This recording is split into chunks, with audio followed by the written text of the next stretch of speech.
Hey, and welcome back to Maker's Journey Workshop. I'm Benjamin Davies. Today, we're going to be making an addition tool from just these three pieces right here.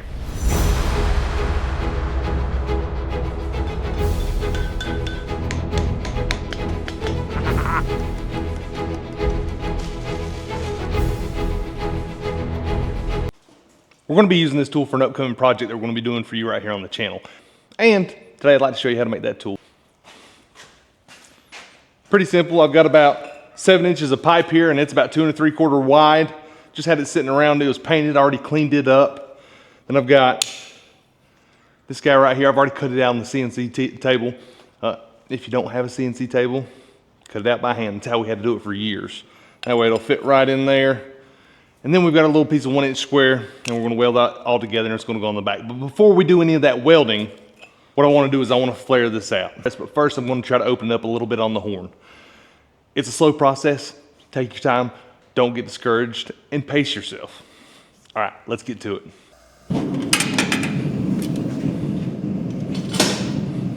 All right, so while the forge is warming up, let's go ahead and talk a little bit about our strategy, and that way you can be as impactful with your time and your hammer blows as possible. Forging around the horn, for me, it's not one of my favorite things to do, but in this case, it's about the best and the only way I can think of to do it. What you're going to want to make sure you do is that you're making as much contact with the big as possible. And that way you're just not doing a repoussé style hammer where you're hammering and there's nothing underneath the support, because if not, you're not really spreading the metal and you're not going to grow it. So make sure that you hold your metal kind of like this.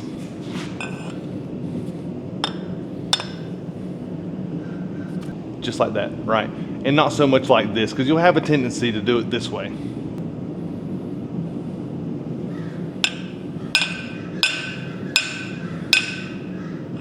Yeah, and that's because you'll get excited and you'll start to see it spread, and so you'll start climbing up with it. Just be patient and this thing will open up, and what you're going to be able to do is you're going to be able to start around this opening and you should be able to climb back a little bit. This is going to take a little time, but we'll get after it. Just be patient. It's going to be a cool tool. 2 more notes while that warms up is we're going to be using vice grips to hold it with. I wouldn't go through all the hassle of making a special set of tongs to hold, 2 3/4 inch pipe that you're only going to use once. And besides that, I'm not really worried about the teeth marks or the tool marks on this side. It's a tool. I don't get too hung up on making pretty tools as long as the tool can make the pretty thing. It's kind of my ideology that I've learned about it over years. As a beginner, I would invest so much time thinking that I would know how to make the perfect tool without having had used it yet, somehow thinking I knew better and could predict the outcomes and the workarounds. Make the tool quick, make it ugly. It doesn't have to be pretty. It doesn't have to be ugly either, but I'm just saying don't get hung up on how it looks. Make sure it functions the way it's supposed to. And then if you don't like it down the road, or you need to make some tweaks or make a second tool, make the second tool and you can clean it up a little bit, but don't get so hung up on making it pretty. Lastly, before you get started, it's going to throw out a lot of radiating heat. And what I'm going to do is I'm going to cool it down as I go, because even with vice grips, and if I wore another glove to help with the heat, it's still going to be pretty hot. This is pipe. It's dangerous. So even though if it's not cherry down here, but it is up here, make sure as you're quenching, you have a safe way to quench it, and that opening's pointed somewhere safe, because it will spew and spitter and spatter and sputter and splatter and all the other S words, hot boiling water. Very dangerous. Be careful. Take your time. Don't get too comfortable or complacent while doing this. Make sure you're paying attention.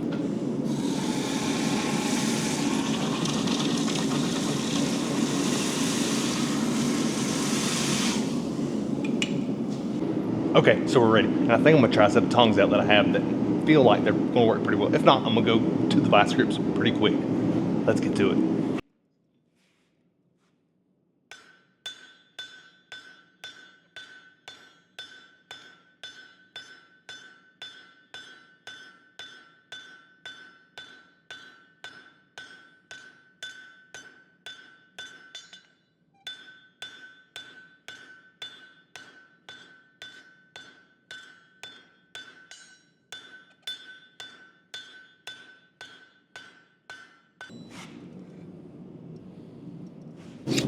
All right, so the tongs actually work pretty well, so I'm just gonna stick with those. And if you'll notice, as soon as it starts to get cold, you're hardly putting a dent in it. So take your time, warm up one side of the pipe and go back. This is gonna be a bit of a process.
So we're making pretty good progress. And now what I'm starting to do, and you might have seen in that last shot, is we're starting to move up the pipe or down the pipe, whichever way you want to go. Starting to stretch our peen marks out behind.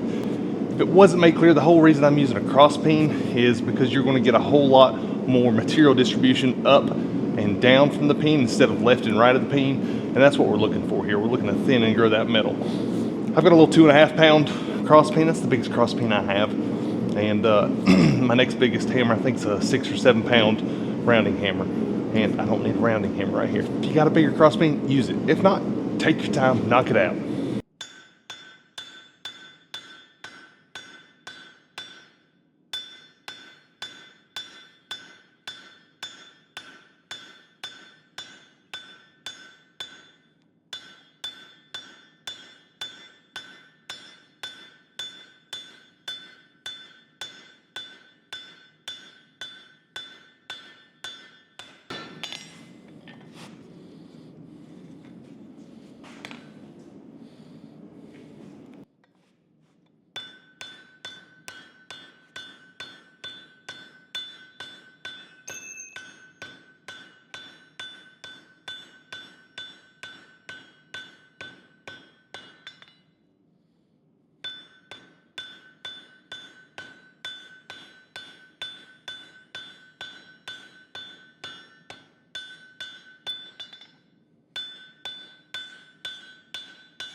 All right, so if you'll notice now, I'm starting to actually tip that up like I talked about not doing earlier. But it's because I'm getting deeper on the horn and I have to tip up to make that piece of tubing make contact with the horn where I'm trying to strike. I'm trying to get down to about 1/8 of an inch. I think that's as far as we can safely go, and the tool still kind of do what I want it to.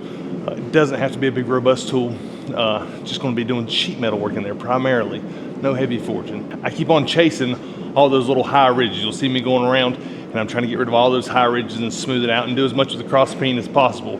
I've been hammering 15, 16 years and I'm still not perfect. So take your time, and you can always flip the hammer around and go back and smooth with the smooth side of the hammer, the round face or the square face. All right, we got a few more heats on this thing, but we're just going to take our time, and instead of trying to rush the tool so we can get to the project, we're going to give ourselves the best tool as possible that we can make out of this.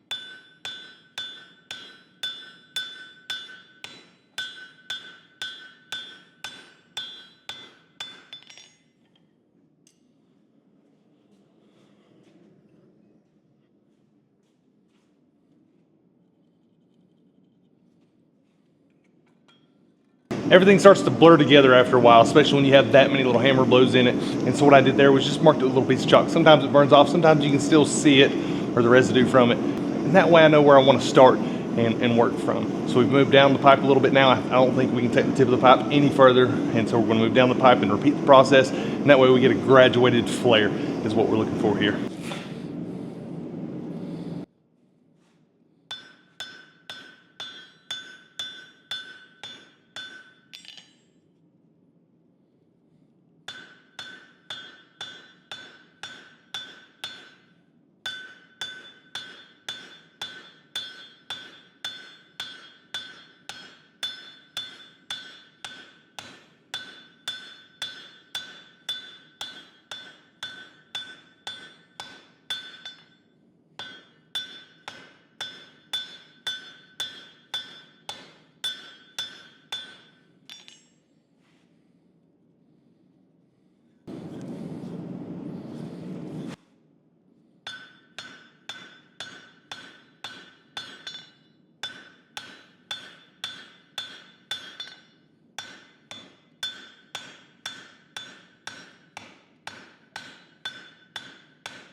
For the next part, I want to make my opening as uniform as possible. I've got a little 16-pound shot put sitting around, and I don't know why, but years ago I welded this little S hook to it, and it's worked. Because I can hang it on my rack, and I've still got all 9 toes, which works out pretty well, and I can chuck it up in my vise. And that's what I'm going to do right here, and I'm going to hammer that piece of tubing on top of it, and hopefully it'll spread even.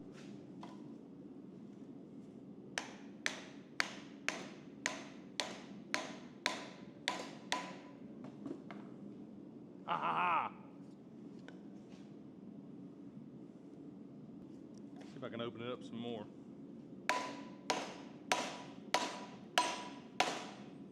I'm going to go back and forth actually between the shot put and the horn, and that way I can use the shot put to open it up, the opening, to widen the opening, and I can use the horn to widen up deeper inside the pipe. One thing that's working in my advantage right here that you should think about at home if you're getting ready to do this is I've got a longer piece of pipe, so I'm not going to bottom out my hammer or misslick and hit the tip of my horn. Just something to take into consideration. You can always just work it along the outside edges of the bottom of the pipe as you hammer into it. Just make sure you're getting some equal hammer blows, that you're hammering both sides or 4 sides or 8 sides. You're kind of getting a rotation and not just wedging it on. Something else to think about, don't wedge it on your horn, because as it cools and as you're trying to spread that thing by forcing it on there, it's going to want to grab onto it.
So you're starting to develop a little lip right there that we can roll over. And I can't think of anything better than a rolled over edge for this tool. Even if you're able to smooth and polish out that 1/8 inch edge, it's still gonna grab a little bit. So I think a rolled over edge is gonna be our friend. So what I'm gonna use is, I've actually got this is from our guillotine tool. If you haven't seen that video, check it out right here. Handy little guillotine tool. But I'm gonna use this die because I think I can lean my pipe right up against it and start to curl that edge over and rotate it. If we had something wide, you're gonna be able to rotate. I'm excited, let's do this. Resting that right there on that. As tight as you can and try to center it. That way you're not abusing your vise. Good little vise.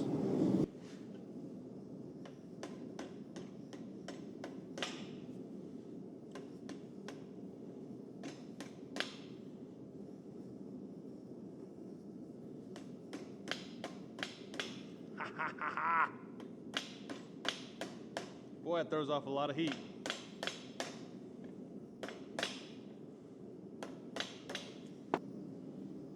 Here's the side we hadn't done, and then this side's starting to come. Just take your time.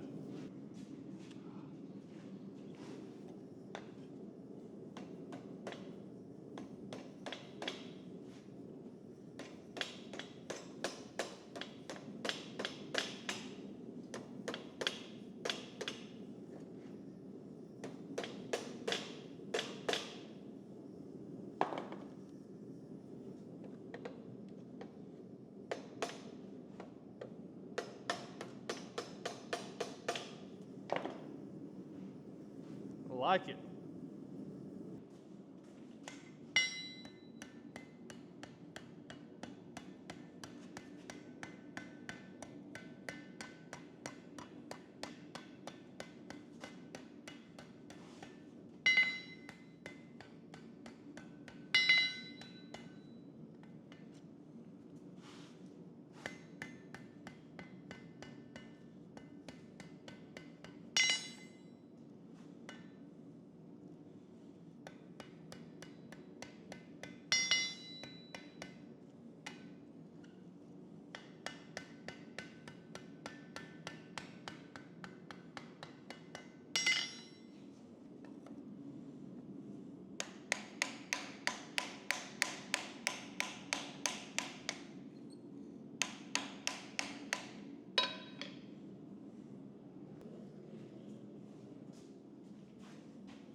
So cool. All right, so we're gonna let that cool down for a few minutes. And then we're gonna clean it off, give it a quick polish. Doesn't have to be beautiful.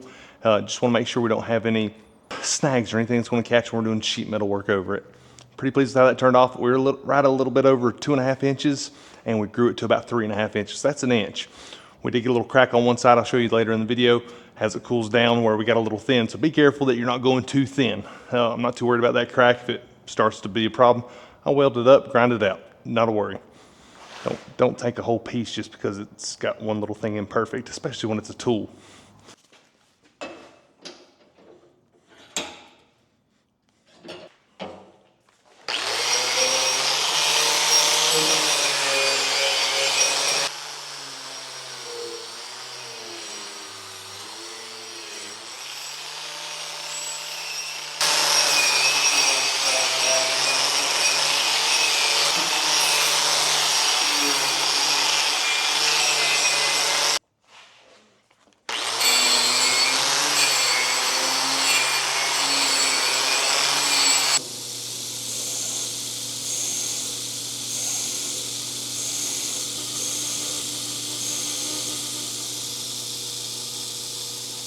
All right, for this next part, we got two options. We can put this on the magnet and put it in here, weld it up. Yeah, that's an option. But what I'm gonna do is a little bit different. It took me a while. It was before I started to think this way. I don't like welding. I don't like grinding. They're part of what I need to do in the shop, but I'd rather be heating and beating. So anything I can do to increase my time to put me back in that forge and doing what I enjoy, I'm all about. Those other things, they're necessary. You need to get good at them because the work requires it. But I like to spend as little time on that stuff as possible, and that way I can do what I really enjoy. And so here's the workaround that we're gonna do for that today.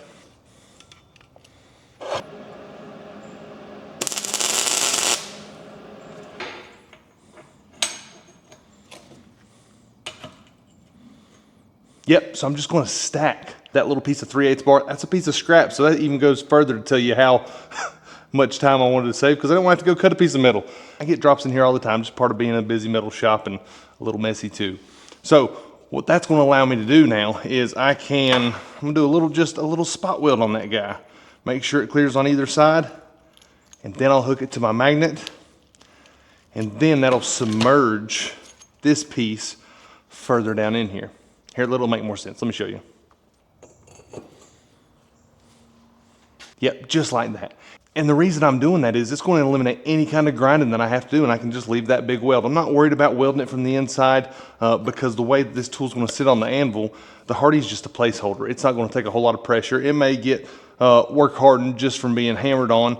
And if that's the case, then I'll grind it out down the road and re-weld it. But right now, I'm just going to weld it from the outside. Besides, I don't even know how to get down there. That's something I'm sure a pipe fitter know about. Oh, we'd grind it all the way down and then weld a cap on the outside. That'd be the way to go if you wanted to do that, to make sure you got a nice secure thing. Do a nice big steep bevel. I'm not doing that.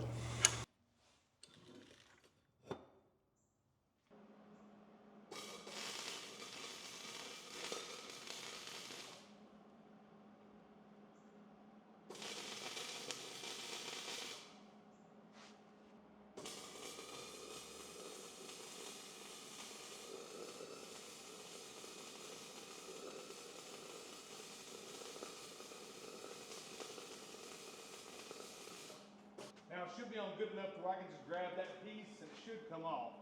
I put such a wimpy weld on it. Perfect.